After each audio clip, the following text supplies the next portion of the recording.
अस्सलाम वालेकुम and a very warm welcome. आप देख रहे हैं आज पाकिस्तान, मैं हूं सिद्रा इकबाल। 2021 यानी happy new year to all of you. 1 जनवरी का शो यकीनन आपने देखा होगा, जिसमें एक दफ़ा फिर अहम तरीन जो पॉलिसी एरियाज़ है उस पर हमने बात की और अपने तमाम ही पैनलिस्ट से लोगों से ये पूछा कि वो किस तरह देखते हैं आने वाले साल को। इसी दिन को कंटिन्यू करेंगे, लेकिन पॉलिटिकल दुनिया में काफ़ी हलचल है। 2 बड़ी खबरें, 2 अहम डेवलपमेंट्स आपके सामने इस पूरे वीकेंड की ये रही हैं कि यकीनन सर्दी में इजाफा देखा जा रहा है। मेट डिपार्टमेंट ने वैसे तो पाकिस्तान के कुछ इलाकों में बारिश की भी पेशन गोई की थी, लेकिन आई डोंट थिंक बारिश आई है और अल्लाह का शुक्र है नहीं आई है। उसके बगैर भी काफ़ी ठंड और धुंध का सा समा है। कराची वालों के लिए तो खैर इतनी भी ठंड बहुत ज़्यादा होती है। दूसरी तरफ अगर देखें, इस सर्दी की वजह से वायरल केसेस में इजाफा होता चला जा रहा है। यानी सिर्फ और सिर्फ कोविड ही नहीं बल्कि आम जो नज़ला ज़ुकाम है उसमें भी देखा जा रहा है। खुसूसन जो बुजुर्ग अफराद हैं उनके लिए बड़ी मुश्किल का इस वक्त समा है। तो right now please be as careful as possible. अपनी इम्यूनिटी को बूस्ट कीजिए, स्ट्रॉन्ग रखिए उसको, और यकीनन जो एहतियाती तदाबीर हैं, ज़्यादा ब्रेव बनने की ज़रूरत नहीं कि जी इतनी सी ठंड है, हमें ठंड नहीं लगती। इस वक्त आपको रैप्ड अप रहने की बहुत ज़रूरत है। कोरोना केसेस जी एक दफ़ा फिर बढ़ते चले जा रहे हैं। पंजाब भर में सबसे ज़्यादा, अगर हम पूरे पाकिस्तान के नंबर्स को देखते हैं, अमवात कोविड से जो रिलेटेड है वो सबसे ज़्यादा पंजाब में हुई हैं। कोरोना के केसेस में भी इजाफा हो रहा है। टेस्टिंग और चीज़ें भी आपके सामने हैं। वैसे तो दुनिया भर के ममालिक जहाँ जहाँ उन्होंने कोरोना की वैक्सीन के लिए ऑर्डर्स प्लेस किए थे, अब दूसरी वेव में ये खबर आना शुरू हो गई कि कितने लोगों को वैक्सीनेट कर दिया गया है। मिसाल के तौर पे जी रशिया में अगर हम देखते हैं तो 8 लाख लोगों को कोविड वैक्सीन लगाई गई है। इसके भी नताइज अब आने वाले दिनों में हमारे सामने होंगे, लेकिन इस वक्त पाकिस्तान के लिए बेहतरीन स्ट्रैटेजी फॉरवर्ड यही है कि ज़्यादा से ज़्यादा एहतियात करें और SOPs को फॉलो करें। अब ज़रा आगे बढ़ते हैं जी। PDM और गवर्नमेंट की जो आप एक तरह से मुकाबलेबाजी है वो उसी तरह जारी और सारी है, और एक दूसरे पे वार करने का जो अंदाज है वो खत्म नहीं हो रहा, बल्कि एक्सटेंशंस आ रही हैं। अब तो उनको 1 महीने की मुद्दत बढ़ा दी गई है, 31 जनवरी तक का कहा जा रहा है कि आपके पास वक्त है। ये इस्तीफों का क्या मामला है और अब मरियम नवाज साहिबा ने क्या कहा है मौजूदा हुकूमत पे। खास तौर पे बड़ी इंटरेस्टिंग बात उनकी ये है, पहले तो खान साहब कहते थे कि जी हमारा हुकूमत को कोई तजुर्बा नहीं है, लेकिन एक बात जिसके सब हामी थे, एक्सपीरियंस तो हो सकती है, इनकॉम्पिटेंसी हो सकती है, लेकिन दयानतदारी पे लोग डाउट नहीं करते थे। ये उनके इतने सालों का करियर है, उनकी मुख्तलिफ काविशें हैं, चाहे आप हेल्थ रिलेटेड देख लें, एजुकेशन रिलेटेड देख लें। लेकिन मरियम साहिबा का कहना है कि इससे ज़्यादा करप्ट और नाअहल हुकूमत कोई नहीं आई है। आइए आपको सुनवाते हैं उन्होंने क्या कहा। लगाए बगैर एक ईद, 2 ईदें एक ईद लगाए बगैर मैंने पाकिस्तान की तारीख के कर्जे दुगने कर दिए। मैं कसम खाकर कहती हूँ, पाकिस्तान की 73 साल तारीख में इतनी नालायक, इतनी करप्ट और इतनी नाअहल हुकूमत पाकिस्तान में नहीं। मरियम नवाज शरीफ आपको वोट देगी तो इस्लामाबाद की तरफ मार्च करेगी। जी जनाब, ये तो उनका कहना था। साथ ही साथ जो PDM का इत्तेहाद है उस पर भी सवाल उठाए जा रहे थे, उंगलियां उठ रही थी। लेकिन ठट्टा में होने वाली प्रेस कॉन्फ्रेंस में बिलावल भुट्टो जरदाई साहब का कहना है कि वुज़रा साजिशें तो कर रहे हैं लेकिन PDM मुत्तहद है। अब देखना ये भी है कि इनका क्या जवाब बनता है। इन्होंने कहा कि जी सबसे ज़्यादा ये कि महंगाई जो है पूरे खित्ते में अगर देखा जाए, पूरे रीजन में देखा जाए तो पाकिस्तान में सबसे ज़्यादा है। बाकी किसी और परफॉर्मेंस की ख़ास बात नहीं की। खुसूसन अगर सिंध और कराची की बात की जाए तो परफॉर्मेंस के मामले में मुश्किलात हो सकती हैं अगर सवाल उठाए गए। लेकिन आइए आपको भी सुनवाते हैं कि ठट्टा की प्रेस कॉन्फ्रेंस में बिलावल भुट्टो जरदाई साहब क्या कह रहे थे। वो बाई इलेक्शन हो चाहे वो सेनेट इलेक्शन हो, हमें इनको हर प्लेटफॉर्म पे मुकाबला करना चाहिए। हमें इनसे हर प्लेटफॉर्म पे वार करना चाहिए। पाकिस्तान का इकोनॉमिक ग्रोथ रेट बांग्लादेश और अफगानिस्तान से भी पीछे है। खाने पीने के अशिया के बिल में का बोझ सिर्फ इसलिए उठाना पड़ रहा है, नाअहल और नालायक वजीर आजम हम पर मुसल्लत किया गया है। अगर वजीर आजम साहब के पास हमारे अवाम का मसाइल का हल नहीं है तो उसको मुस्ताफी होना चाहिए, घर जाना चाहिए। हुकूमती वुज़रा की साजिश है, मगर PDM की तहरीक मुस्तहकम है। अच्छा जी, दूसरी तरफ से भी जवाबी कार्रवाई ज़रूर होती है, तो वफाकी वजीर मुराद सईद साहब ने ज़बानी और जवाबी हमले इस पर ज़रूर किए। उन्होंने कहा जी इन लोगों को एंटरटेनमेंट चैनल पर बिठाना चाहिए, काफ़ी एंटरटेनिंग हैं इनकी जो बातें हैं। और उसके अलावा ये भी कहा कि एक तरफ फ़ौज पे सियासत का इल्ज़ाम है, दूसरी तरफ फ़ौज को लाने की कोशिशें की जा रही है। कुछ अल्फाज हैं जो सीख लिए जाते हैं, रट लिए जाते हैं, ना अहल, ना लायक, मुसल्लत, कठपुतली हुकूमत, ये बड़े फेवरेट अल्फाज है बिलावल भुट्टो जरदाई साहब के, और इसका भी जायजा लिया मुराद सईद साहब ने। इस वक्त हमारे साथ मौजूद हैं सीनियर एनालिस्ट हैं महमल सरफराज साहिबा। उनसे पूछते हैं और जान पूरी इस डेवलपमेंट को, इस सूरत हाल को वो कैसे देख रही हैं। अस्सलाम वालेकुम महमल, सबसे पहले तो जी happy new year to you and a very good morning. Thank you Sidra, happy new year to you to.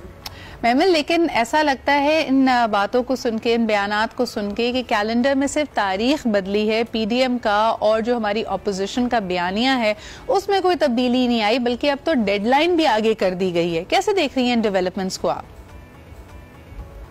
देखिए सिद्रा, मुझे तो लगता है कि पीडीएम जो है वो बिल्कुल ठीक चल रही है इस वक्त। अच्छा। क्योंकि जो उन्होंने एपीसी में फैसले किए थे वो उनसे तो पीछे हटे नहीं। एक उन्होंने फिर जो उसके बाद जो फैसले हुए थे बड़े जलसे उन्होंने कर लिए। फिर उनका था कि मोबिलाइजेशन करेंगे छोटे शहरों में, डिस्ट्रिक्ट्स में। आपने कल भी देखा मरियम नवाज ने बहावलपुर में किया, वो भी चल रहा है। फिर लॉन्ग मार्च की जो है उन्होंने तारीख नहीं दी, लेकिन एक कंसेंसस डिसीजन ले ली गई है कि लॉन्ग मार्च करनी है, तो वो भी होनी है इसी साल। और जो रेजिग्नेशन की जहां तक बात है वो उन्होंने पहले दिन से ही लास्ट रिजॉर्ट का है, क्योंकि वो 26 नुकातों में तो नहीं था, लेकिन वो उनकी स्ट्रैटेजी का क्योंकि हिस्सा है। तो उन्होंने I think it's a battle जिसको उन्होंने काफी फ्रंट्स पे खेलना है। कल अब्बास नासिर साहब ने इसमें बहुत अच्छा कॉलम भी लिखा था डॉन अखबार के अंदर। तो वो जो चीजें ना वो ये सब कर रहे हैं। जो इनके ऊपर ये आती है क्रिटिसिज्म के जी सेनेट के इलेक्शंस लड़ रहे हैं अब तो ये शायद पीछे चले गए हैं। ये बिल्कुल एक गवर्नमेंट बयानी है। पहली चीज तो ये है कि सेनेट के इलेक्शंस पे तो इनकी लीडरशिप ने पीडीएम के स्टेज से, मैंने तो नहीं सुना, हो सकता है कि शायद अगर मिस किया हो, कि उन्होंने कभी कहा हो कि सेनेट के इलेक्शन नहीं लड़ने। तो इसलिए मुझे ये नहीं समझ आती कि हुकूमत जो है वो सेनेट के इलेक्शंस को एक विन के तौर पर किस तरह से शो कर रही है, क्योंकि असल में सेनेट के इलेक्शन ना लड़े बगैर तो ऑपोजिशन कुछ कर ही नहीं सकती थी, क्योंकि वो आई थिंक ये चैलेंजर की सी पोजीशन या स्टांस ले रही है हुकूमत। मेरे ख्याल में एक डेयर है, जहां बाकी इस्तीफों की और चीज़ों की बात की जा रही है। एक तरफ बिलावल भुट्टो जरदाई कहते हैं कि हर फ्रंट पे इनको हम चैलेंज करने के लिए, इनके चैलेंज को कबूल करने के लिए तैयार हैं और हुकूमत को टफ टाइम देंगे। दूसरी तरफ शायद हुकूमत का ख्याल है कि सेनेट के यानी इस बयानिए को अगर फ्लोट कर दिया जाए, इनको एक तरह से बैकफुट पे लाना पड़ेगा। लेकिन महमल, आप क्या समझती हैं कि बयानिया बड़ा क्लियर लाइंस पे चलता था? यानी अगर आप पीडीएम के स्टेज से बात करें तो हमेशा इस हुकूमत को सिलेक्टेड या ना अहल कहा गया। दूसरी तरफ अगर हुकूमती नुमाइंदगान को देखते थे, वो इन तमाम पीडीएम की जमातों को करप्ट फौरी तौर पर लेबल करते थे। अब जो ये मरियम नवाज साहिबा का बयान आया है जिसमें उन्होंने पीटीआई की हुकूमत को ना अहल होने के साथ साथ करप्ट भी कहा है, इस बयानिए को आप कैसे देख रही हैं और किस तनाजुर में देख रही हैं? देखिए सिद्रा, ये तो वो पहले भी कहते थे, नून लीग हो या ऑपोजिशन हो, उन्होंने कभी ये नहीं कहा कि ये कोई बहुत ईमानदार हुकूमत है। वैसे जो बहुत सारे तज्जियाकार और लोग भी ये बात कहते हैं कि करप्शन नहीं नीचे गई। मतलब आप ये कहें कि अगर वजीर आजम साहब खुद ईमानदार है, लेकिन बात होती है कि गवर्नमेंट की करप्शन की, जो ओवरऑल करप्शन इर्द गिर्द चल रही हो।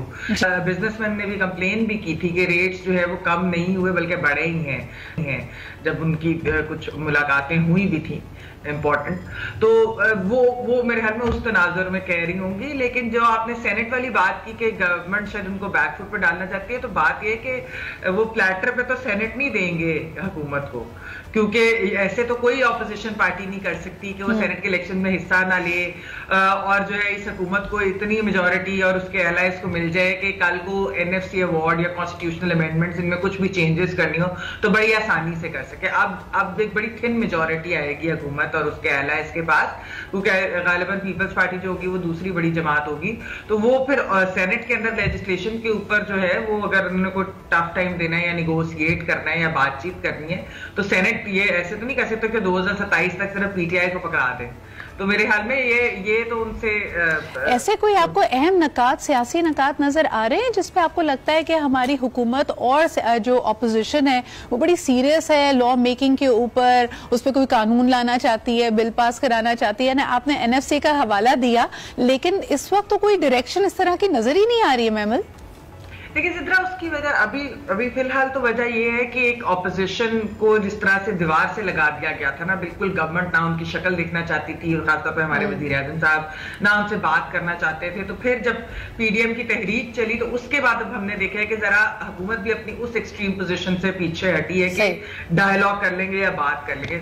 इवेंचुअली तो देखिए सिद्रा, बात करनी पड़ेगी, इवेंचुअली तो बैठना भी पड़ेगा, क्योंकि देखिए ये एक लॉन्ग टर्म चीज है। इवन मैं समझती हूँ PDM की भी तहरीक है, इसका एंड गोल भी ये नहीं है कि हुकूमत उल्टी जाए या हुकूमत चली जाए या कोई गैर जमहूरी तरीके से किसी तरीके से गवर्नमेंट चली जाए, और ये होना भी नहीं चाहिए, क्योंकि जो एक जमहूरी हुकूमत है 5 साल अपने उसको पूरे करने चाहिए। मेरे ख्याल में इसका एंड गोल जो है वो ये है, और जहाँ होना चाहिए कि ये बैठकर आपस में रिफॉर्म्स पे बात। लेकिन महमल, फिर मेरा आपसे आखिरी सवाल ये होगा, आपने बिल्कुल सही बात की है और उसी डायरेक्शन पे जाना चाहिए, लेकिन उमूमन हुकूमती नुमाइंदेगान में भी कैंप्स होते हैं, यानी आप अपने नेगोशिएटर्स को बड़ा संभाल कर रखते हैं। इस वक्त तो दोनों तरफ से गोलाबारी जारी है, यानी एक तरफ अगर कार्रवाई होती है तो जवाबी कार्रवाई होती है, और तमाम ही जो वुज़रा हैं वो इतनी एक्सट्रीम पोजीशंस और इतनी एब्सोल्यूट रिमार्क्स दे रहे हैं। आपके ख्याल में हुकूमत की तरफ से नेगोशिएट या बातचीत का मरहला कौन आगे लेके बढ़ सकता है? ये अभी तो नहीं मेरे ख्याल में कोई लेके जाएगा, क्योंकि जिस तरीके के वाकई आपने कहा कि बयानात एक दूसरे के ऊपर हो रहे हैं, और खास तौर पे एक हुकूमत की तरफ से जो वैसे थोड़ा सा बात करना भी चाहते हैं, लेकिन फिर ये कि वो इस किस्म के बयानात देते हैं कि शायद हुकूमत से, और ऑपोजिशन भी करिए हम हुकूमत से बात नहीं करेंगे, लेकिन कहीं ना कहीं से इस तरह की बात हो जाएगी कि इनको आपस में बैठना पड़ जाएगा।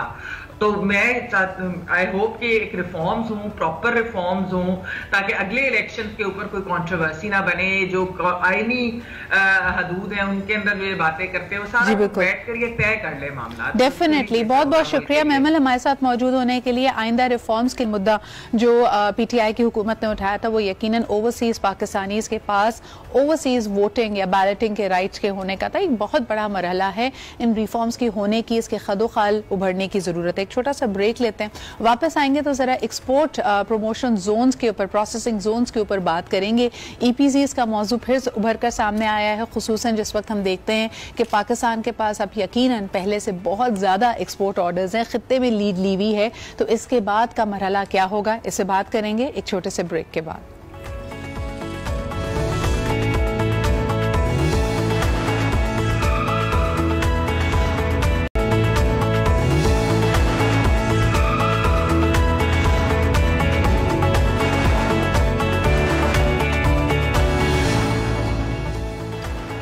Welcome back. आप देख रहे हैं आज पाकिस्तान। बात जरा करते हैं पाकिस्तान की एक्सपोर्ट से रिलेटेड। पूरी दुनिया जी रीअरेंज हो रही है, पूरी सीक्वेंसिंग, तरजीहात और किस तरह बिजनेस करेगा न सिर्फ पाकिस्तान बल्कि दुनिया के दीगर ममालिक, उसको इस वक्त एक नया रुख और एक डायरेक्शन की ज़रूरत है। बिकॉज कोविड के बाद सूरत हाल काफ़ी तब्दील हुई है। ख़ास तौर पर अगर हम खित्ते में देखें जहाँ बांग्लादेश, इंडिया के पास पाकिस्तान से कई गुना ज़्यादा एक्सपोर्ट ऑर्डर्स आते थे, खुसूसन अगर टेक्सटाइल की बात की जाए, इस वक्त पाकिस्तान क्योंकि कोविड-19 से बेहतर, 3 से बेहतर तौर पे निबर्द आजमा हुआ है, तो हमारे पास ये ऑर्डर्स आए हैं। सवाल ये पैदा होता है कि क्या इसके लिए कई चीज़ों को बहुत साल पहले तैयार हो जाना चाहिए था। बिकॉज आपकी जो एक्सपोर्ट प्रोसेसिंग जोन्स हैं, EPZs हैं, वो क्या इंटरनेशनल कैलिबर की हैं, यानी ये यकदम आने वाली जो डिमांड है हमारे लिए, क्या हम उसके लिए तैयार भी हैं? Is our house in order? ज़रा आज इस पर बात करते हैं। हमारे साथ मौजूद हैं आसिफ शेख, आप बिजनेस एनालिस्ट भी हैं, EPZs का हिस्सा भी रहे हैं कई दिहाइयों से। आइए उनसे जानते हैं कि जो हुकूमत की तरफ से, पॉलिसी मेकर्स की तरफ से जो फोकस होना चाहिए था, जो तरजीहात में शामिल होना चाहिए था EPZs को, उसमें हम कहाँ खड़े हैं। अस्सलाम वालेकुम आसिफ साहब। वालेकुम सलाम। आसिफ साहब, क्या सूरत हाल है इस वक्त, खास तौर पर अगर कराची, सिंध से रिलेटेड EPZs की बात करूँ, क्योंकि सबसे बड़ा पोर्ट हमारे पास है। फिर हमने देखा कि एक डायरेक्शन में तब्दीली आई, ड्राई पोर्ट के तौर पे लाहौर को डेवलप किया जाने लगा। हम आए दिन नए EPZs की पंजाब में बात सुनते हैं, लेकिन जो हमारा एग्जिस्टिंग इंफ्रास्ट्रक्चर है वो कहाँ खड़ा है और किस तरह हम ग्लोबली कम्पीट कर सकते हैं? Thank you very much. बड़ा इंपॉर्टेंट क्वेश्चन है ये। एक्सपोर्ट प्रोसेसिंग जोन्स देखें, ये इंस्ट्रूमेंटल होते हैं for rise in exports across the world. और हमारा जो एक्सपोर्ट प्रोसेसिंग जोन्स का मामला ये रहा कि हम नए जोन्स तो अनाउंस करते रहे, बल्कि एक तो ये भी होता रहा कि हर मोटरवे की उतराई पे भी एक एक्सपोर्ट प्रोसेसिंग जोन बनेगा। ठीक है, जोन्स बनाने चाहिए, ये मुल्क की तरक्की के अहम हिस्सा होते हैं, लेकिन जो एग्जिस्टिंग आपके पास यूनिट्स हैं उसका आपने क्या किया? अगर आप देख लें कि इस वक्त जो कराची एक्सपोर्ट प्रोसेसिंग जोन है वो हमारे मौजूदा जोन्स में सबसे फाल वही है, और जो कुछ बेहतर काम कर रहा है वो कराची का जोन है, लेकिन उसका भी बुरा हाल है और इनकॉन्सिस्टेंट पॉलिसीज़ हैं। देखें, अगर आपने मुझसे इन्वेस्टमेंट करते वक्त कुछ आपने वादे किए हैं, कुछ मुआहदे किए हैं, और आप उसको with the passage of time 10 साल बाद 12 साल बाद आप उससे विड्रॉ कर लें, स्टेप डाउन कर लें, तो this is merely a breach of contract. Ashraf, सबसे पहले तो मेरे व्यूअर्स के लिए बताएगा कि जो कराची में वाक़े EPZs हैं ये विफाकी हुकूमत के अंदर आते हैं, सूबाई हुकूमत? आपकी जो सबसे ज़्यादा जो इस वक्त जो आपने कहा कि वादों से पीछे हट गए, वो विफाकी हुकूमत है या सूबाई हुकूमत? जी, this is purely a federal subject. Export processing zone और कराची में एक ही जोन है, लेकिन हमें जाहिर है चूंकि कराची में है तो हमें जाहिर है सिंध गवर्नमेंट से भी बहुत मसाइल रहते हैं। अब कोविड में भी हमें बहुत सारे मसाइल रहे। फिर जो हमारी एक्सपोर्ट प्रोसेसिंग जोन्स की कमेटी थी FPCCI में, जिसको मैं लीड कर रहा था, हेड कर रहा था, उसके जरिए भी हमने सिंध गवर्नमेंट से बहुत सारी सहूलतें लेने की कोशिश की अपने इन्वेस्टर्स और एक्सपोर्टर्स के लिए। लेकिन इसमें कुछ चीज़ें हैं जो देखिए पॉलिसीज़ को आपको रखना होगा। इन्वेस्टर्स से जब आप वादा करते हैं तो आप उनसे स्टेप डाउन ना करें, विड्रॉ ना करें। ये वर्ल्ड के इन्वेस्टर्स को ख़राब मैसेज जाता है कि जी यहाँ ये विड्रॉ भी हो सकता है। एक इंपॉर्टेंट बात मैं आपको बता दूं, इसमें क्या होता है कि टैक्स हॉलीडे होता है 10 साल का। जैसे मैं भी जिस एक्सपोर्ट प्रोसेसिंग जोन में हूँ, खास तौर पे उन एरियाज को या उन इंडस्ट्रीज को जिनको आप बूस्ट देना चाहते हैं, वहां आप इंसेंटिवाइज करते हैं। जी बिल्कुल। अच्छा, अब उसमें क्या होता है, इसमें एक बुनियादी चीज़ है जिसको मैं चाहता हूँ कि रेक्टिफाई हो। ये कहते हैं कि एक स्पेसिफिक लैंड को ईयरमार्क करते हैं कि एक्सपोर्ट प्रोसेसिंग जोन है, and then they allow the incentive और holiday, tax holiday for 10 years और 12 years, व्हाटएवर। अब इन्होंने 10 साल के लिए दे दिया, लेकिन उसमें क्या होता है कि एक बंदा जो वो 10 साल खत्म होने से 6 महीने पहले आया या 1 साल पहले आया, तो उसको 1 साल का टैक्स हॉलीडे मिला, तो उसकी दिलचस्पी खत्म हो जाती है उस जोन में। और जो अगर सन 2000 में आया तो उसको पूरे 20 साल मिल रहे हैं। अब मिसाल के तौर पे मैं भी आया तो मेरे पास कम टाइम था टैक्स हॉलीडे का। मैं क्या मांगता हूं सारे जोन्स के लिए पाकिस्तान के, कि जब आप टैक्स हॉलीडे को करें तो उसको डेट ऑफ इन्वेस्टमेंट से मशरूत करें, कि जब कोई वो प्लॉट खरीदेगा उस एक्सपोर्ट प्रोसेसिंग जोन में, तब से उसका टैक्स हॉलीडे शुरू होगा। तो इससे क्या होगा कि जब आपके 2 प्लॉट्स भी रह जाएंगे, 3 प्लॉट्स भी रह जाएंगे, तो वो इन्वेस्टर के लिए अट्रैक्टिव होंगे कि यहाँ मैं आज भी इन्वेस्टमेंट करूंगा तो मुझे टैक्स हॉलीडे मिलेगा। इससे गवर्नमेंट को कोई इसमें रेवेन्यू को लॉस नहीं है, आपने तो टैक्स हॉलीडे दिया एक इन्वेस्टमेंट को, तो इससे बहुत बड़ा फायदा हो जाएगा। अच्छा, अब कराची एक्सपोर्ट प्रोसेसिंग जोन को आप ले लें, सड़कें तबाह हाल हैं। सिंध गवर्नमेंट की भी बीच में बात आ जाती है, कहते हैं जी ईज ऑफ डूइंग बिजनेस में हमारा ये नंबर हो गया, वो नंबर हो गया। मैंने CM साहब से कहा कि ease of doing business is related to access to business. उन्होंने कहा जी इसका क्या मतलब है? मैंने कहा एक्सेस टू बिजनेस, मैं अपने बिजनेस पे पहुंच ही नहीं सकता, सड़क तबाह है, गटर खुला हुआ, ईज ऑफ डूइंग बिजनेस तो वहां जाके होगा ना। अच्छा, इस वक्त जो कराची का EPZ है उसमें कौन सी इंडस्ट्रीज लगी हुई हैं? वहाँ पे जो सबसे ज्यादा एक्सपोर्ट हो रही है वो कौन से सब्जेक्ट से रिलेटेड है सर? इस वक्त तो यहाँ पे एक तो बहुत बड़ी मल्टीनेशनल ग्रुप है, वो जिप्स बना रहे हैं, जिपर जो पैंट्स वगैरह में, जैकेट्स में, टेक्सटाइल रिलेटेड, जी बिल्कुल। अच्छा, और इसके अलावा गारमेंट के यूनिट्स हैं, फिर सेकेंड हैंड क्लोथिंग भी है। तो अच्छा, एक चीज और भी है जो हमारा हमेशा से मुतालबा रहा, देखिए यानी कोई एक डायरेक्शन इस तरह सेट नहीं की जाती। मिसाल के तौर पे अभी आपके सामने है कि वज़ीर आज़म इमरान खान साहब ने एक एमनेस्टी दी है for the construction and building industry. क्या इसका कोई असर आप डायरेक्टली देखते हैं? उसके बाद कोई अनाउंसमेंट होती है कि EPZ ऐसी इंडस्ट्रीज को या ऐसी कंपनीज को खास मराद देगा, यानी they have to work in tandem, right?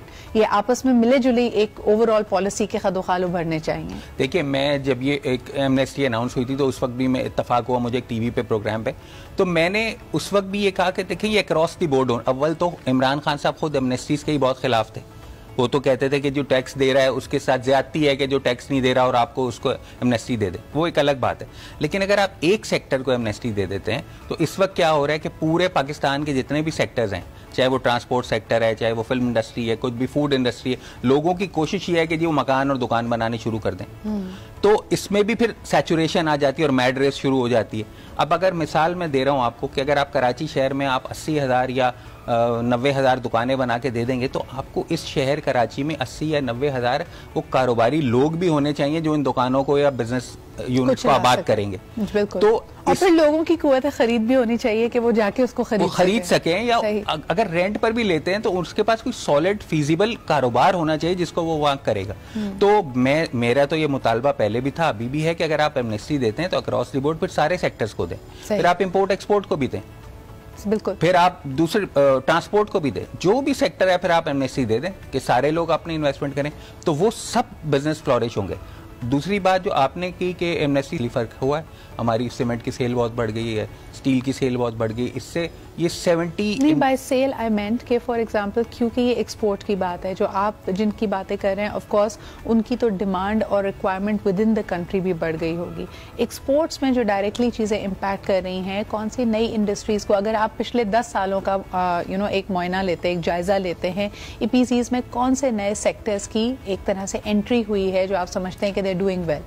Export processing zone में जो गुज़िश्ता सालों में एंट्री हुई है वो तो सेकेंड हैंड क्लोथिंग की हुई है। वो बहुत सारा बिजनेस हो रहा है और वो बहुत अच्छा भी बिजनेस हो रहा है और वो बड़ा मेजर शेयर है उनका, जो एम्प्लॉयमेंट भी वो मुहैया कर रहे हैं। तो ये काम कर रहे हैं वो सारे वेस्टर्न वर्ल्ड से, वहाँ पे यूज क्लोथिंग आ रहा है, उसको वो सॉर्टिंग करते हैं, फिर वो अफ्रीका में और दूसरे मुल्कों में वो उसको एक्सपोर्ट कर देते हैं। तो ये तो एक्सपोर्ट प्रोसेसिंग जोन में तो खैर ये काम हो रहा है, लेकिन मजीद भी इंडस्ट्री आनी चाहिए। Absolutely. कुछ अच्छा, टेक्निकल मुझे ये बताइएगा कि अब कोविड के बाद क्योंकि सिचुएशन बदली है और उसमें जो हमें सबसे ज़्यादा ऑप्टिमिस्टिक बात आसिफ साहब नज़र आ रही है वो ये कि दुनिया भर की निगाहें मरकूज़ हैं पाकिस्तान की तरफ। जैसे पाकिस्तान की टेक्सटाइल इंडस्ट्री पिछले कई सालों में, दहाइयों में एनर्जी ना होने की वजह से, बिजली के बहरान की वजह से बांग्लादेश ट्रांसफ़र हो गई थी, वहाँ पे मूव कर गई थी। अब लोग कह रहे हैं कि हो सकता है उसकी वापसी भी हो। दूसरा, तुर्की और दीगर ममालिक भी यहाँ पे असेंबली यूनिट्स और सनती इदारों को कायम करने के लिए हामी नज़र आते हैं। क्या इसकी वजह से ईपीजीज में इंटरेस्ट बढ़ा है? कोई आपने इस तरह की इस वक्त मूवमेंट देखी है, हलचल देखी है? देखें, सच तो ईपीजी की हद तक तो अगर बात करें तो ऐसी कोई मूवमेंट तो अभी फ़िलहाल नहीं आई। उसके लिए हमें सारी पॉलिसीज़ को रिवैम्प करना पड़ेगा। और देखें, सिर्फ बाहर मुल्क में जाके रोड शोज कर दिया आपने, करोड़ों रुपए खर्च कर दिए, और जो इन्वेस्टर आ जाता है फिर उसका कोई पुरसाने हाल नहीं होता। तो जब इन्वेस्टर आ जाता है तो फिर अगर बोर्ड ऑफ इन्वेस्टमेंट भेजता है या फॉरेन एम्बेसीज भेजती हैं तो उनको फॉलो भी करना चाहिए कि अगर हमने कोई इन्वेस्टर भेजा था तो उसका क्या हाल हो रहा है, तो ये सारी चीज़ें इंपॉर्टेंट हैं। और मैं समझता हूँ कि अब ईपीजेड जो है इंशाल्लाह नए चेयरमैन भी आ गए हैं, तो शायद कुछ अब मजीद बेहतरी हो, तो उम्मीद करते हैं कि अब एक्सपोर्ट प्रोसेसिंग जोन हमारे भी कुछ कॉम्पीट कर सकें। अच्छा, और कोविड की वजह से देखें जो कुछ ऑर्डर्स इंडिया और बांग्लादेश के थे वो भी हमारे पास आ गए और इस वक्त कुछ हमारी ग्रोथ भी हो रही है, खासतौर पर टेक्सटाइल सेक्टर में। लेकिन आप देखें कि बुरा हाल है गैस की सप्लाई का। अब एक तरफ से ऑर्डर्स अगर आपको मिलने शुरू होते हैं तो यहाँ से टांगें खिंच रही होती हैं कि जी वो गैस बंद है, तो यहाँ तो एक आम जो घरेलू सारिफ है उसको घर में खाना पकाने के लिए गैस अवेलेबल नहीं है तो वो इंडस्ट्री को कैसे मिलेगी? अच्छा, तो ये सारी चीजें इंटरकनेक्टेड हैं। एनर्जी रिलेटेड मसाइल आ रहे हैं। आपने बिल्कुल सही कहा कि अगर एक तरफ से you have a positive development कि लोगों का इंटरेस्ट पाकिस्तान में है to give their orders etcetera, लेकिन फिर ईज ऑफ डूइंग बिजनेस के लिए a lot of the policy makings and department have to work in tandem, जिसका इस वक्त भी हमें फुकदान नजर आ रहा है। आसिफ साहब, आखिरी सवाल आपसे करना चाहूंगी कि इस वक्त सूबाई हुकूमत से, जैसे आपने कहा कि कई चीज़ें इनके अंदर आती हैं, उसमें एक जो कलीदी पॉइंट आपने जिसका हाईलाइट किया वो है लॉजिस्टिक्स, सड़कें, ये सब चीज़ें, उसका रेल यानी जो रोड वर्क है वो बेहतर होना। इसके अलावा कोई चीज़ जो आप कहना चाहें कि सूबाई हुकूमत इसको वॉर फुटिंग के ऊपर इस पर तवज्जो देने की ज़रूरत है? इस वक्त जो सड़कें हैं ये इतना बड़ा मामला है। मैं आपको इसकी एग्जांपल बताऊं, कहने में एक छोटी सी बात लग रही होती है जी सड़क खराब है। जो 40 मिनट्स में हमारा कंटेनर पोर्ट कासिम पे पहुंचना चाहिए वो पहुंचता है 2 hours and 40 minutes में। तो लोग जो हैं वो 300 और 330 किलोमीटर की स्पीड से ट्रेन चला रहे हैं, कार्गो ट्रेन। आप यूरोप की बात ना करें, आप सिर्फ फार ईस्ट को भी ले लें तो आप अपनी सड़क भी एक सही नहीं बना सकते। सबसे पहला काम ये करें कि इंडस्ट्रियल एरियाज की साइट की और कोरंगी इंडस्ट्रियल एरिया और लांडी इंडस्ट्रियल एरिया जहाँ पे जोन्स हैं इनकी सड़कें बना दें। और टूटी हुई सड़क से कभी भी कोई इन्वेस्टर नहीं आ सकता, इसको समझना चाहिए। और इसको कभी ये ख्याल नहीं करना चाहिए कि फेडरल गवर्नमेंट का प्रोजेक्ट है और सिंध गवर्नमेंट, अगर मुल्क की फ़ायदा चाहिए, अगर मुल्क की तरक्की चाहिए तो ये सारी हुकूमतों को अपने ये रिफ्ट ख़त्म करने होंगे, इस पर काम करना होगा और सपोर्ट करनी होगी। और ये बुनियादी चीज़ है, कम्युनिकेशन का बुनियादी हिस्सा है सड़क। बिल्कुल सही कह रहे हैं, जब तक ये लॉजिस्टिक्स बेहतर नहीं होंगी और आपके पास कंपैरिजंस मौजूद है। आपने खुद कहा कि कार्गो ट्रेन्स, आई वंडर कि जब हम सर्कुलर रेलवेज का जिक्र करते हैं, इंडस्ट्रियल जोन से लेके हमारे पोर्ट्स तक क्यों नहीं हम कार्गो ट्रेन चला पाते? That in itself can be a big lucrative business. बहुत बहुत शुक्रिया आसिफ साहब।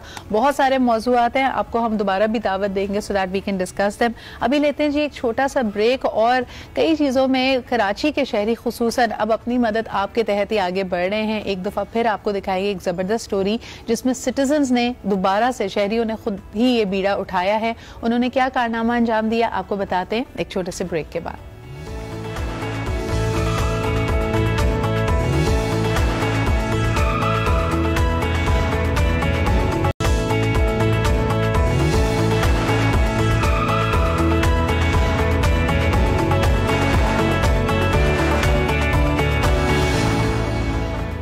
Welcome back. जी जनाब, आप देख रहे हैं आज पाकिस्तान। अभी थोड़ी देर पहले हम बात कर रहे थे कि किस तरह एक्सपोर्ट प्रोसेसिंग जोन की भी सबसे बड़ी दुहाई, सबसे बड़ा अलमिया यही है कि वहाँ की रोड सही बनी हुई नहीं है, जिसकी वजह से ऑफकोर्स जो माल है उसको पोर्ट तक पहुँचने का, उसको कार्गो तक पहुँचने का बहुत ज़्यादा मुश्किलात का उनको सामना करना पड़ता है। अब आपको बताते हैं कि किस तरह एक स्टूडेंट्स के नए यूनिट ने, they call themselves the LLCF, research and academic analyst हैं, इनके साथ खतीजा लियाकत आज हमारे साथ मौजूद हैं। और ये स्टूडेंट्स ने खुद ही बीड़ा उठाया कि अपनी मदद आपके तहत इस रोड को सही किया जाए। बहुत सारे पॉट होल्स थे, खड्डे थे इस पर्टिकुलर सड़क पे जो कि शफीक मोड़ से लेके सोहराब कोट तक थी, और अब आगे इंडस्ट्रियल जोन में भी स्टूडेंट्स ने खुद ही सोचा कि इसके लिए फंड्स इकट्ठे किए जाएं। जो लोग इनको स्कॉलरशिप्स में और दूसरी चीज़ों में हेल्प करते हैं, वहाँ से फंड रेजिंग की, इक्विपमेंट हासिल किया और इस सड़क को खुद ही सही किया। I think this is a role model. जहाँ हम इनको अप्रिशिएट कर रहे हैं, वहीं मेरे ख्याल में ये आई ओपनर होना चाहिए हमारे हुकूमती इदारों के लिए कि दरअसल काम ये आपका है। हमारे साथ मौजूद हैं खतीजा, उनसे बात करते हैं। अस्सलाम वालेकुम खतीजा। खतीजा, आप लोगों का क्या गुजर होता था इस सड़क से जब आपने नोटिस किया कि इसका क्या हाल हुआ है? जी बिल्कुल, वही सड़क थी, यूज़ करनी होती थी। और एक्चुअली हुआ ये था कि जो हमारे ऑर्गेनाइजेशन के प्रेसिडेंट हैं वो उस सड़क को यूज़ कर रहे होते थे नॉर्मली, तो उन्होंने एक्सीडेंट लाइव देखा बाइक का, तो फिर उन्होंने कहा कि नहीं ये बहुत खतरनाक रोड है, इसको खुद ही ठीक करना पड़ेगा। अच्छा, आपको बताते चले कि क्योंकि ये इंडस्ट्रियल जोन से लिंक्ड रोड, हैवी व्हीकल्स बहुत ज़्यादा गुजरते हैं जो जाहिर सी बात है ओवरलोडेड भी होते हैं माशाल्लाह, जिस तरह के हमारे यहाँ का दस्तूर है। और इसकी वजह से जब सड़क ख़राब होती है आजकल, क्योंकि कराची में आप देख सकते हैं कि बहुत ज़्यादा बाइकर्स हैं जो बेचारे अपनी मंजिल मकसूद पे पहुँचने के लिए बाइक्स का इस्तेमाल कर रहे होते हैं। अंधेरा भी होता है इन सड़कों पे, वहाँ पे प्रॉपर लाइटिंग भी नहीं है, जिसकी वजह से कई हादसात वहाँ का रोज़ का मामूल है। मुझे ये बताएं खतीजा, आपने कहा कि ना सिर्फ इस सड़क को सही किया गया है बल्कि अब दूसरी मुहिम जो आप लोग चलाने वाले हैं कि बाइकर्स अपने हेलमेट का, अपनी सेफ्टी का खुद ख्याल रखें। इसमें आप कितनी प्रोग्रेस कर पाए? आपको लगता है कि लोगों में ये शऊर उजागर हो रहा है कि अपने आपका भी ध्यान रखना है, अपनी सेफ्टी को प्रायोरिटाइज करना है? देखिए, हमारा काम तो वो एक स्टेप लेना है ना, और स्टेप अगर हम एक स्टेप आगे बढ़ते हैं तो टाइम तो लगता है लोगों में अवेयरनेस आने के लिए। हमारे लिए अच्छी बात यह है कि हमने स्टेप ले लिया और आने वाले वक्तों में हो सकता है कि बहुत बड़ा चेंज देखने में आए। बिल्कुल। खतीजा, शफीक मोड़ से लेके सोहराब गोट तक ये तकरीबन 1.5 किलोमीटर का एक लिंक रोड है जो आपने सही किया, मेन रोड है बल्कि। तो इसमें कितनी लागत आई, कितना आपको उनको फंड रेज करना पड़ा, और इन काइंड भी लोगों ने हेल्प किया? आपने कहा कि इंडस्ट्रियल जोन्स ने आपको रोलर्स और चीज़ें वगैरह दे दी थी जिसके तहत ये आप लोग कर पाए हैं, लेकिन कितनी लागत आई होगी? अप्रॉक्सीमेट 2 लाख रुपए इसमें लगे। देखिए जी, 2 लाख रुपए की बात थी और थोड़ा सा जज्बा और मेहनत होनी चाहिए। अब इसके लिए हमारे यहाँ फाइलें घूमती रहती हैं, लोग बातें करते रहते हैं, कभी एक दूसरे पे ब्लेम गेम करते हैं, कभी इसके ऊपर सियासत करते हैं। आप लोगों ने जब ये काम खुद किया, सियासतदानों के जब आप लोग बयान सुनते हैं कि जी फलाने का काम है, फलाने का काम है, तो कैसा महसूस होता है खतीजा?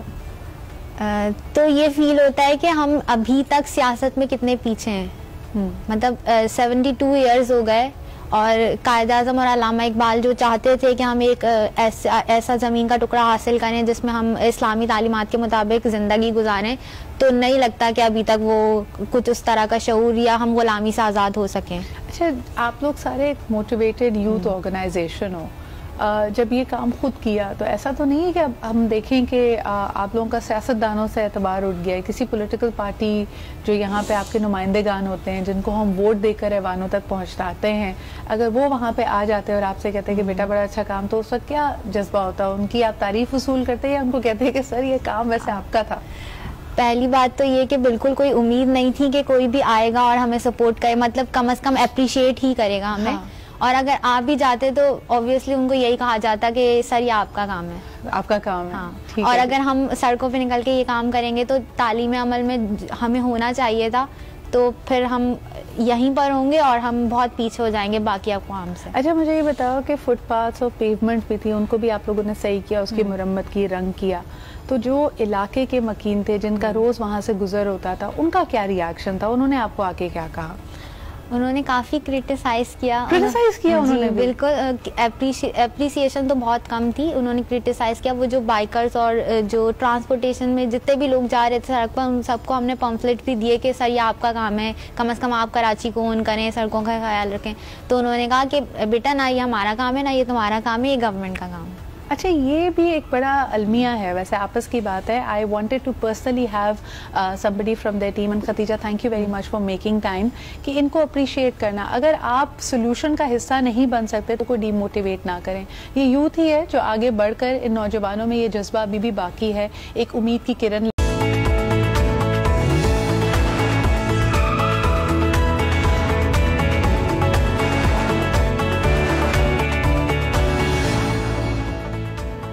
Welcome back. आप देख रहे हैं आज पाकिस्तान, मैं हूं सिद्रा इकबाल। पहला जी लाइव शो हमारा फॉर 2021, क्योंकि आपने फ्राइडे को हमारा रिकॉर्डेड शो देखा था जिसके अंदर ऑफ कोर्स हमने बहुत सारे लोगों से गुफ्तगू की थी और पॉलिसी मैटर्स पे बात की थी।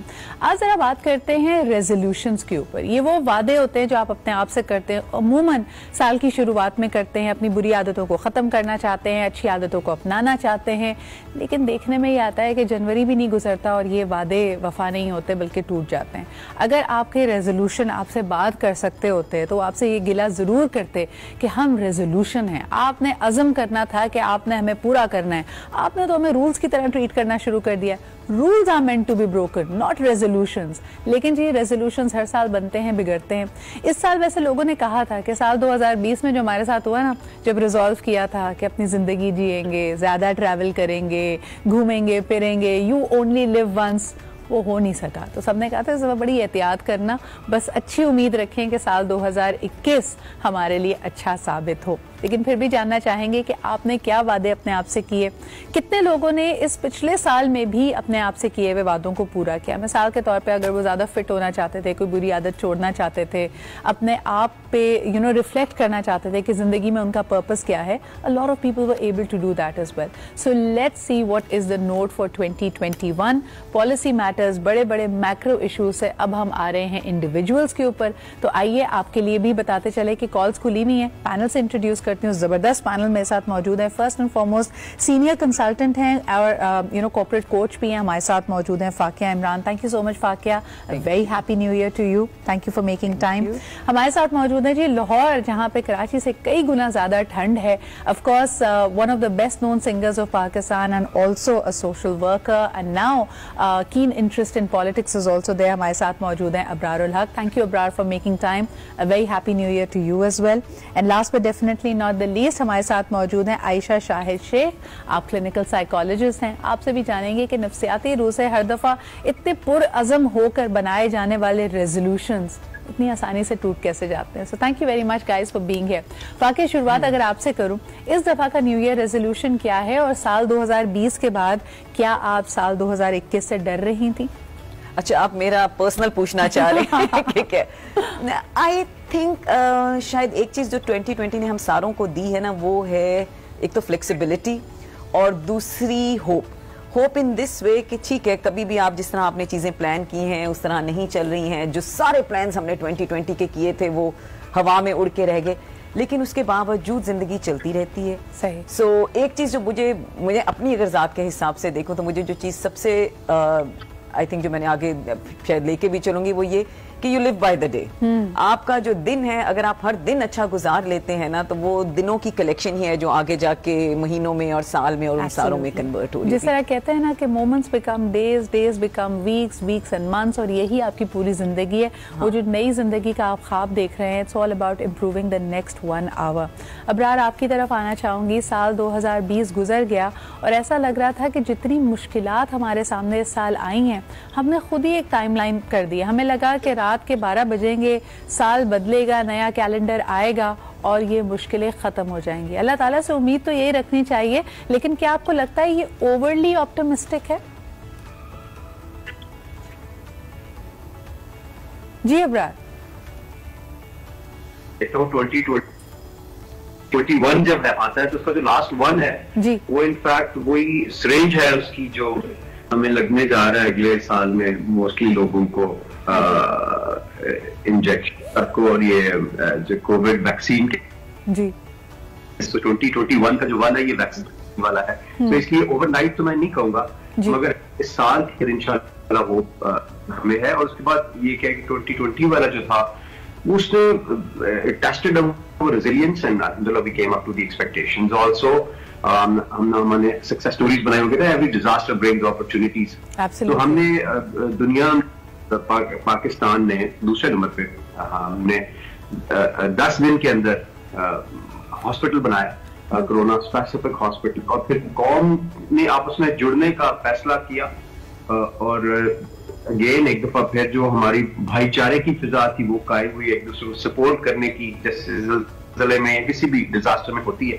तो बहुत सारी अपॉर्चुनिटीज भी हमें मिली नेगेटिव के अलावा। लाइटर नोट, ये जुड़ने का वक्त नहीं था, ये सोशल डिस्टेंसिंग का वक्त था। लोगों ने ना जुड़ के सारा काम खराब कर दिया, सेकंड वेव आ गई है उसकी वजह से। तो ये मैं ज़हनी तौर पे जुड़ने की बात कर रहा हूँ तो उसकी I understand absolutely what you're saying। अच्छा, दूसरी तरफ अगर हम सोशल मीडिया, न्यूज और बाकी चीजों को देखते रहे, आयशा आपकी तरफ आऊंगी, a lot of people decided, यानी हमने अपने ऊपर जो समाजी कदगन खुद ही लगाई हुई थी कि नहीं जी शादी होगी तो 1000 लोगों का इशाइया होगा। बड़ी चीजों में तब्दीली आई है भाई, लोगों ने बड़ी सादगी के साथ कई शादियां हुई, बल्कि बड़े बड़े स्टार्स, हमारे सेलिब्रिटीज, उनकी शादियां हुई। कैसे देखती हैं इस डेवलपमेंट को, और क्या आपको लगता है कि वाकई लोगों का जो जाविया है, जो एक नजरिया था दुनिया की तरफ, वो बदल गया और उन्होंने कंपेनियनशिप को ज्यादा वैल्यू करना शुरू किया आने वाले सालों में, दिनों में? बिल्कुल, मुझे लगता है कि ये जो पेंडेमिक था क्योंकि यहाँ पे सोशल डिस्टेंसिंग की जरूरत थी, तो हमें बहुत सी चीजें पता चली कि हम रियाज के तौर पे करते थे। हमें पता था कि अगर हम 1000 लोगों को नहीं भी बुलाएंगे, थोड़े लोगों को बुला तो वहाँ पर भी काम चल जाएगा, क्योंकि खुशी का मौका है। तो आपने तो बहुत ही पर्सनल सवाल कर दिया, क्योंकि मैंने भी अभी 2 महीने पहले मेरी शादी हुई है, तो बहुत बहुत मुबारक हो। लेकिन मुझे बताएं, वो जैसे हमेशा सोची थी, जो फेरी टेल फैंटेसी शादी थी, वो वैसी हुई या काफी स्केल डाउन हो गई? इतनी जोर शोर की नहीं हुई, हमने भी कम लोग बुलाए थे, लेकिन ये था कि ओवरऑल अगर देखा जाए तो बहुत से लोग शादी से भी कर रहे हैं और बहुत से लोग जो है वो जितना स्केल पे होनी चाहिए उससे कम स्केल पे ही कर रहे हैं।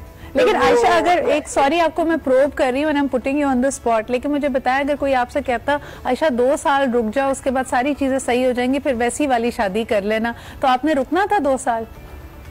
मेरे ख्याल से टाइम एक और होता है, उसके अकॉर्डिंगली चलना चाहिए।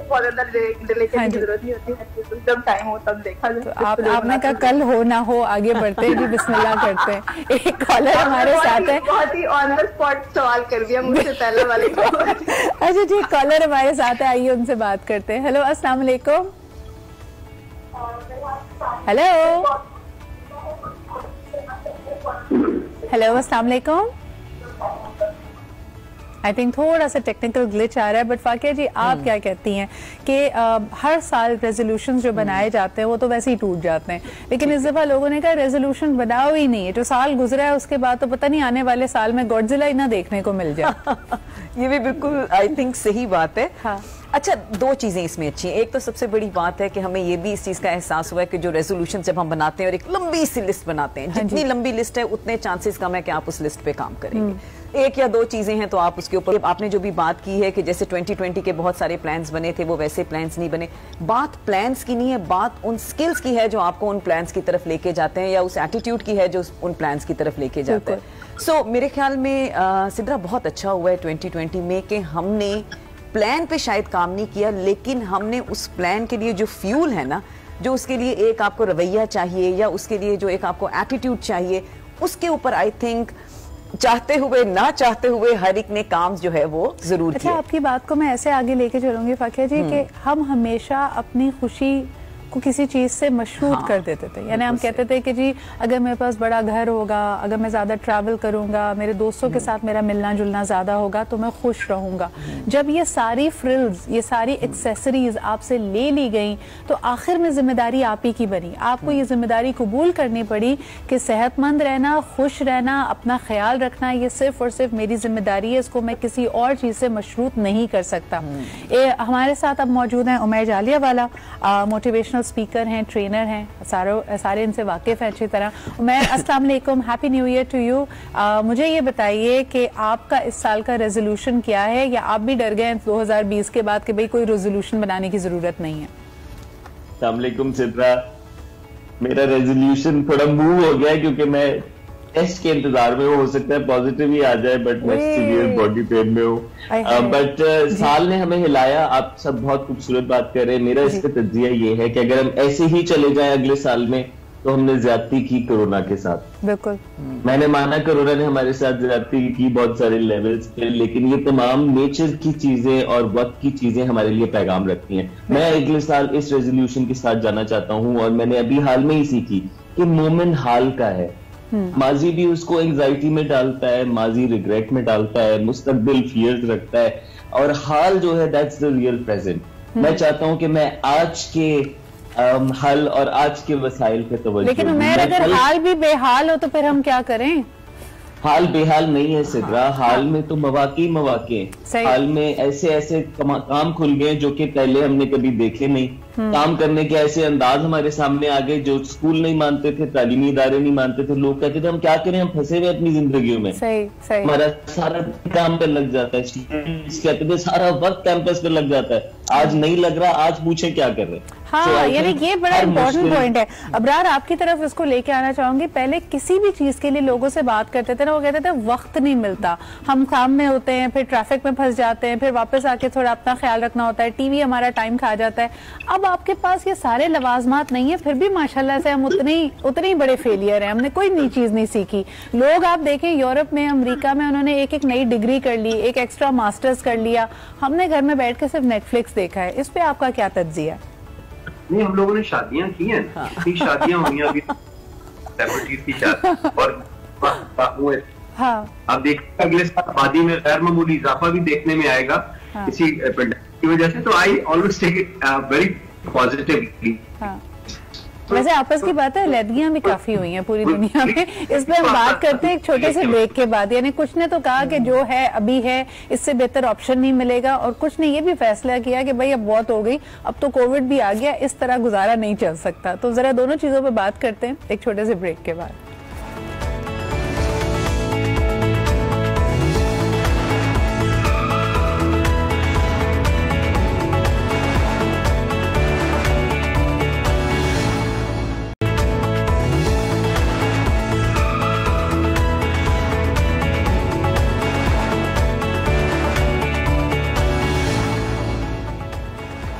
And welcome back. जी जनाब, शादी और अलहदगियों के अलावा भी बहुत कुछ हुआ है इस साल में। जिस तरह की बात की जा रही है कि पाकिस्तान की मईशत में बेहतरी आई है, हेल्थ और एजुकेशन सेक्टर्स पे फोकस आया है, जो बातें हम अक्सर नहीं करते कि आपकी टीचर्स ने देखे अपने स्किल्स को कैसे फ़ौरन अपग्रेड किया है। दो हमारे साथ हमारी पैनल में ट्रेनर्स मौजूद हैं, साइकोलॉजिस्ट मौजूद हैं, जो इन पर्सन वाली जो आपकी काउंसलिंग एंड ट्रेनिंग्स होती थी, जब वो ऑनलाइन गई तो हर एक को अपने आप में एक तब्दीली लानी पड़ी। और जिसको हम कहते हैं ना, तब्दीली आ नहीं रही है, तब्दीली आ गई है, तो इससे आप आंख नहीं चुरा सकते। कॉलर हमारे साथ हैं, आइए उनसे बात करते हैं। हेलो, अस्सलाम वालेकुम। वालेकुम सलाम जी, कौन सा आप कहाँ से बात कर रहे हैं? मैं सिस्टर अमीर बश्क और डिस्ट्रिक्ट जाफराबाद बलूचिस्तान से मैं बात कर रहा हूँ। सर क्या हाल चाल है, और बताएं बलूचिस्तान में सर्दी का क्या हाल है इस वक्त? सर्दी यहाँ पे खुश सर्दी है। पहले तो पिछले साल यहाँ पे जो इतनी सर्दी नहीं थी, मतलब इस दफा सर्दी काफी है। जबरदस्त। तो मुझे बताइए, इस नए साल का 2021 का आपने क्या अज़म किया, कोई रेजोल्यूशन बनाया, कोई अपने आप से वादा किया? जी जी बिल्कुल। मैं एक ऐसे सूबे से मेरा ताल्लुक है जिसको हमेशा जो है नजरअंदाज करते रहते हैं, तो थोड़ी सी हमारी भी गलतियां हैं, ज्यादा गलती समझा जाए कि क्योंकि यहाँ पे एजुकेशन इतनी फाल नहीं है। मेरा अबरार साहब से रिक्वेस्ट है काइंडली कि यहाँ पे आपका एक कारकुन है जो बेपनाह आपसे मोहब्बत करता है, वो चाहता है कि यहाँ पे एजुकेशन फाल हो आपकी निस्बत से, आपके रेफरेंस से। बहुत जबरदस्त, बहुत शुक्रिया अबरार, आपके लिए ये कॉल आई थी। उनका कहना है अच्छा, इसमें मैं इस बात को भी जरूर यहाँ पे उठाना चाहूंगी कि आपने जैसे उन्होंने कहा कि एहसास महरूमी, आपको लगता है कि 2021 में कई लोगों में ये एहसास आएगा, क्योंकि कई लोगों की जॉब्स खत्म हुई हैं, कई लोग फाइनेंशियली, हेल्थ वाइज, कई तरीकों से लोगों ने सफर किया है। तो आप क्या समझते हैं कि पॉलिसी मेकर्स को भी और हमें बहैसियत माशरा लोगों के अंदर से ये एहसास महरूमी हम कैसे खत्म कर सकते हैं, या हम कैसे उनके, how can we be of service to them?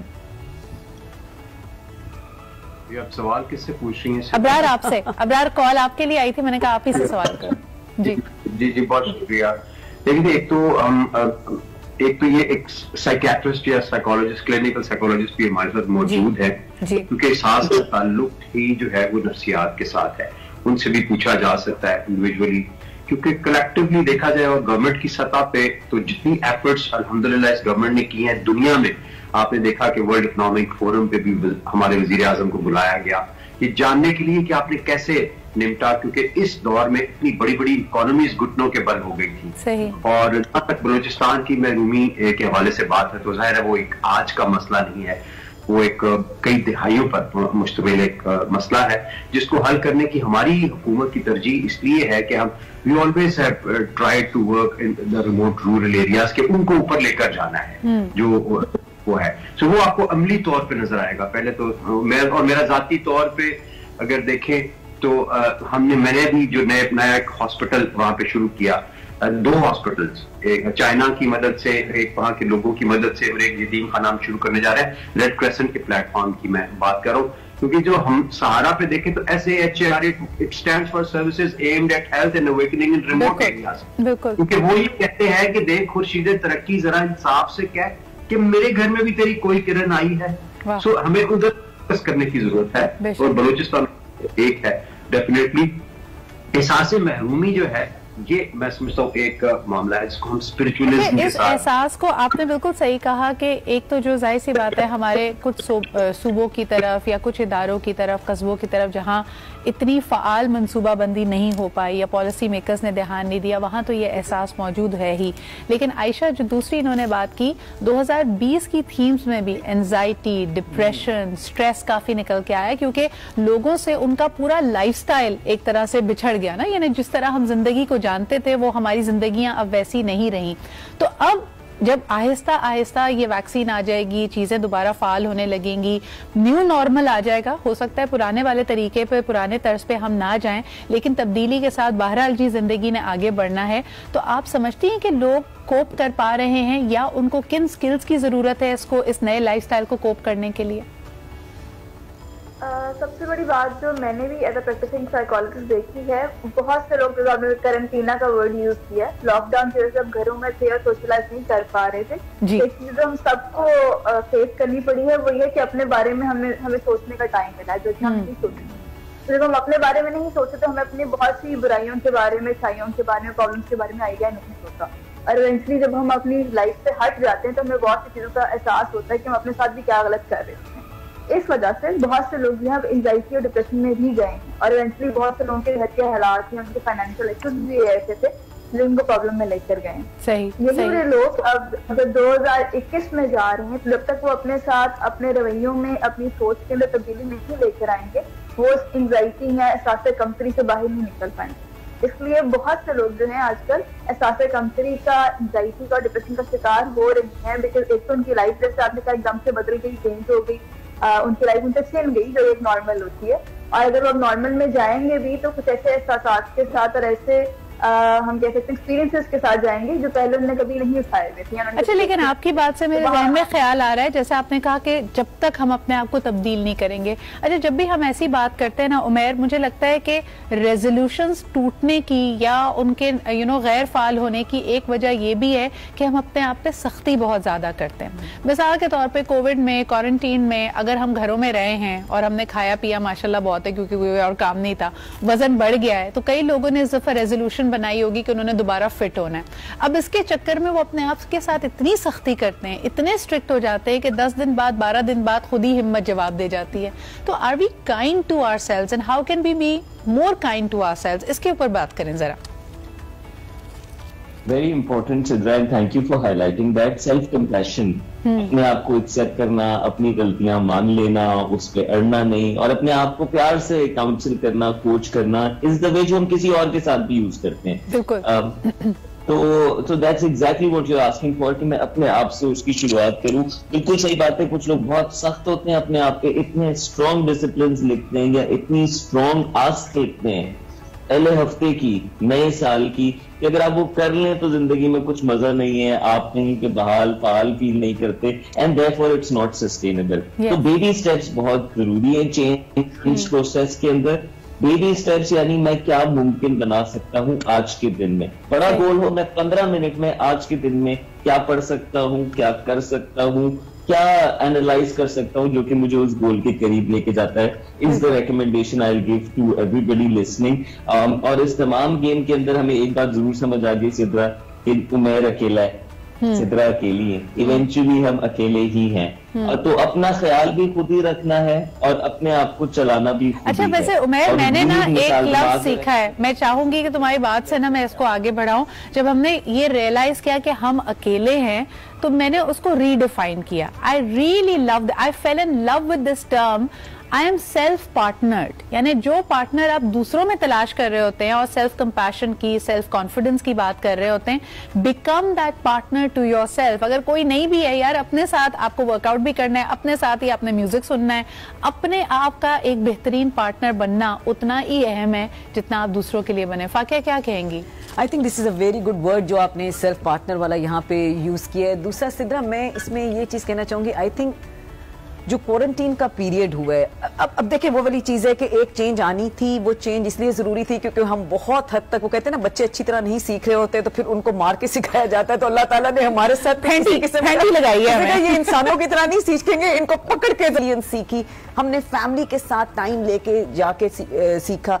एक मेरी अपनी बेटी माशाल्लाह इस वक्त टीनेज में है, तो मैंने ये देखभाल के टीनेज से ऊपर ही आई वुड हैव रियलाइज कि वो एज है जहाँ पे हम जाके इस कॉन्सेप्ट ऑफ इंडिपेंडेंस पे बहुत ज्यादा आ जाते हैं। और वो बात जो हम बार बार अपने घरों में भी कर रहे हैं, हम बिल्कुल अकेले भी हुए हैं, लेकिन उस अकेले रहने के साथ साथ हमें इंटरडिपेंडेंस जो है ना, उसकी कदर भी आ गई है।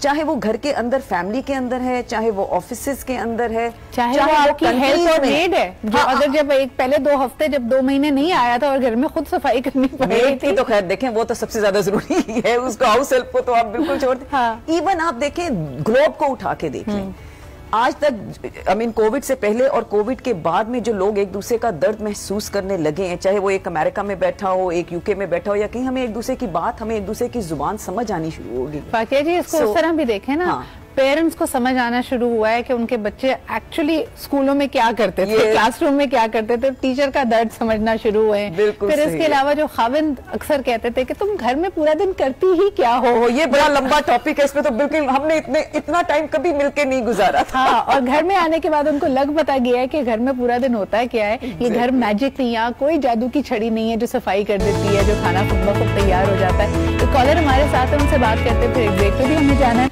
हेलो जी, अस्सलाम वालेकुम। अस्सलाम वालेकुम सिद्रा, कैसे हैं? याहिया मैं बिल्कुल ठीक ठाक। क्या happy new year to you. तो सेम टू यू। मैं और तमाम आपके मेहमानों को सलाम हो, स्पेशली फाकिया को बहुत मेरा सलाम हो। अच्छा सिद्रा, मैं ये कहना चाहूंगा कि हमारे जो जिंदगी जो है ना, हमें चेंज हो गई कोरोना के बाद, और हमें अडॉप्ट करने में थोड़ी मुश्किल हो। जैसे आपने कहा ना सेल्फ पार्टनर, तो मैं भी इस बात पे बिलीव करता हूँ कि भाई आप अपने आप को भी, अपने आप को एंजॉय, अपने आप को पार्टनर बनाना सीखे, अपने आप को इन्वॉल्व करना सीखे। मेरा सवाल ये है कि देखिए हम लोग को हम बड़ा मुश्किल होता है ना एकदम से सारा चेंज आ जाना, अडॉप्ट करना चीजों को। तो हम एक्सेप्ट नहीं कर रहे इस चीज को। तो जो जैसे ऑनलाइन एजुकेशन है, बच्चे अभी इसको समझ नहीं पा रहे, जो पढ़ाने वाले हैं वो समझ नहीं पा रहे, तो it will take some time. तो अब इस पीरियड को, जो ट्रांजिशन पीरियड है, इस पीरियड को हम किस तरह अपने आप को अडॉप्ट करें, हम क्या सूरत इख्तियार करें कि हम इसको आसानी से एब्जॉर्ब कर सकते हैं। ये बड़ा अच्छा सवाल है। और अबरार, जाते जाते ही आपसे सवाल कर लेती हूँ, सियासतदान तो नहीं चेंज हो रहे, हमारी जो ऑपोजिशन की जमातें हैं वो तो उसी तरह तहरीक चलाना चाहती हैं, मजमा इज्तिमा करना चाहती हैं, उन्होंने फिर डेडलाइन दे दी है, कैसे देख रहे हैं? वहां तो कोई तब्दीली नहीं आ रही। जी अनफॉर्चुनेटली बस उनकी चूंकि तरजीह जो है वो किसी भी तरह से हुकूमत में आना है, चाहे सिस्टम डीरेल हो जाए, चाहे डेमोक्रेसी कॉम्प्रोमाइज हो जाए, सो उनको अपनी लगी हुई है। और उसकी मेन वजह भी वो अपनी जगह दुरुस्त है, क्योंकि एनआरओ लेना चाहते हैं, बात कोई सियासी हो जाएगी और उसकी वजह से वो फिर चाहते हैं, उनको ज़ाहिर अवाम का एहसास नहीं है। वो वोट की इज्जत की तो बात करते हैं, वोटर की जिंदगी के तहफ़्फ़ुज़ की, वोटर को इज्जत देने की बात हमेशा नहीं करते, क्योंकि वोट उन्होंने जिस तरीके से हासिल किए होते हैं वो हमें पता है।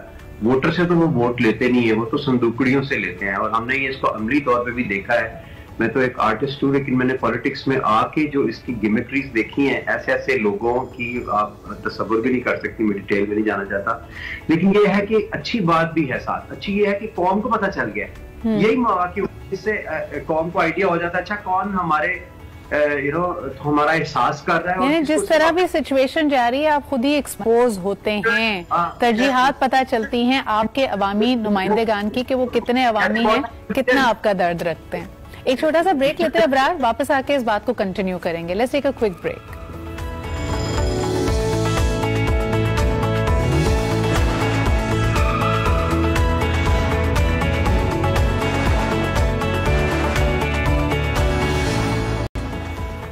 And welcome back. आप देख रहे हैं जी आज पाकिस्तान, 4 जनवरी 2021। देखते ही देखते वाकई जैसे हम कहते हैं ना कि आपका दिन आपका हफ्ता बनता है, आपका हफ्ता आपका महीना बनता है, and before you know it years have gone by.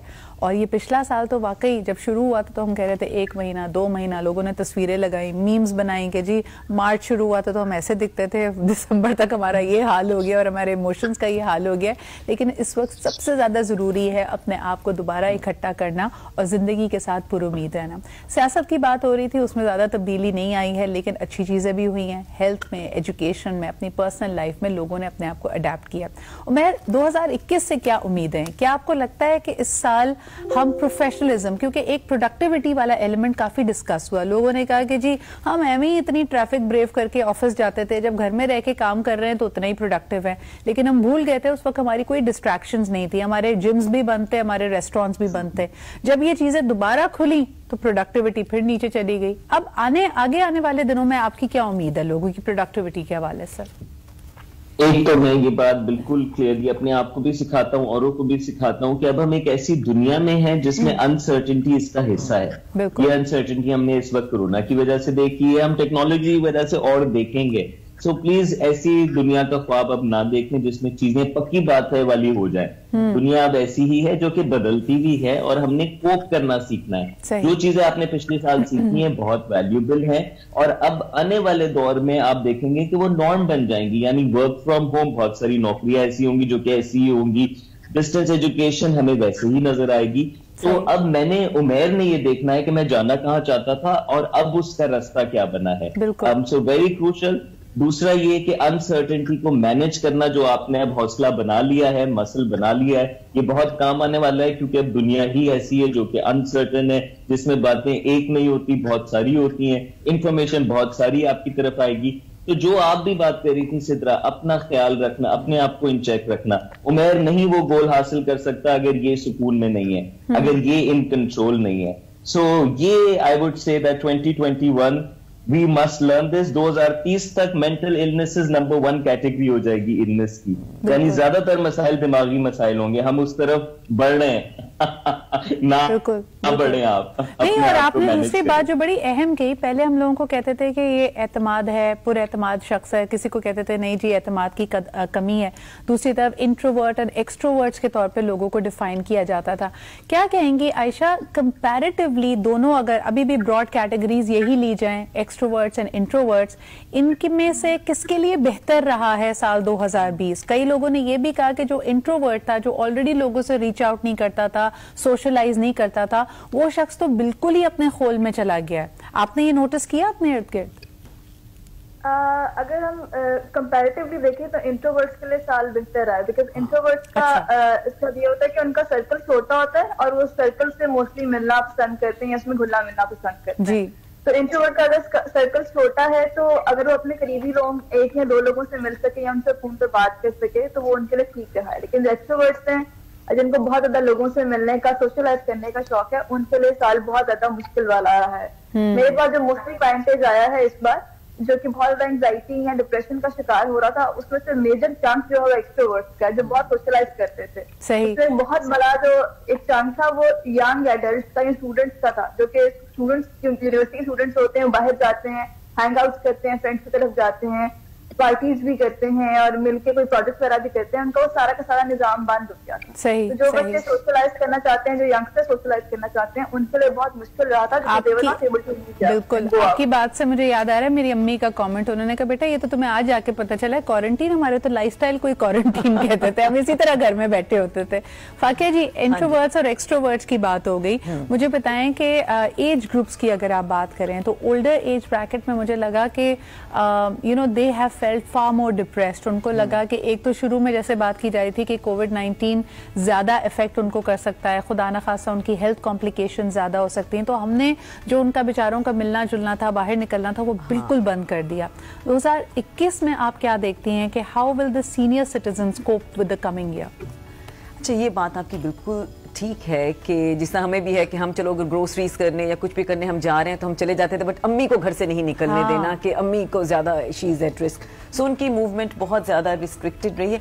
I think वो वाली बात बिल्कुल सही है कि 2020 ने हम सारों को, आप किसी भी एज के लेवल पे हैं, बच्चों से लेके यू नो हमारी एज पे और हमसे बड़े, हर लोगों को थोड़ा सा हिलाया ज़रूर है और कुछ सिखाया ज़रूर है। सो जो सीनियर सिटीजन्स की भी अगर आप बात कर रहे हैं, मैं अगर अपनी अम्मी की बात करूं, उनको जूम वगैरह आ गया, उनको व्हाट्सएप आ गया, तो वो you know those are the good things, यानी इन बेनिफिट्स को बिल्कुल उनको ये सारी चीजें आ गई, तो अब उनको पता है कि उन्होंने अपनी बहनों के साथ, तो किसी हद तक अगर टेक्नोलॉजी को पहले एक्सेप्ट नहीं कर रहे थे तो उन्होंने एक्सेप्ट करना शुरू कर दिया। जैसे कहा जा रहा है ना कि भाई विनर वही है जिसने सबसे ज्यादा लचक और फ्लेक्सिबिलिटी और अडेप्टेबिलिटी का मुजाहरा किया है। बहुत बहुत शुक्रिया अबरार, उमैर, आयशा और फाकिया जी। आज एक जरा सा राउंड अप भी रहा 2020 का, और 2021 के लिए अच्छी उम्मीदें और एक ऑप्टिमिज्म को लेकर भी आगे बढ़ रहे हैं। इंशाल्लाह आने वाला साल, आने वाले महीने हम सब के लिए खुशाइन हो, और खुसूसन पाकिस्तान के लिए, पूरे आलम इंसानियत के लिए, दुनिया में जहाँ जहाँ लोग बसते हैं, आने वाला साल उनके लिए खुशियाँ, अबंडेंस और सक्सेस लेके आए। इसी उम्मीद के साथ आज के प्रोग्राम का इख्तिताम करते हैं। कल आपसे फिर मुलाकात होगी। खुदा हाफिज।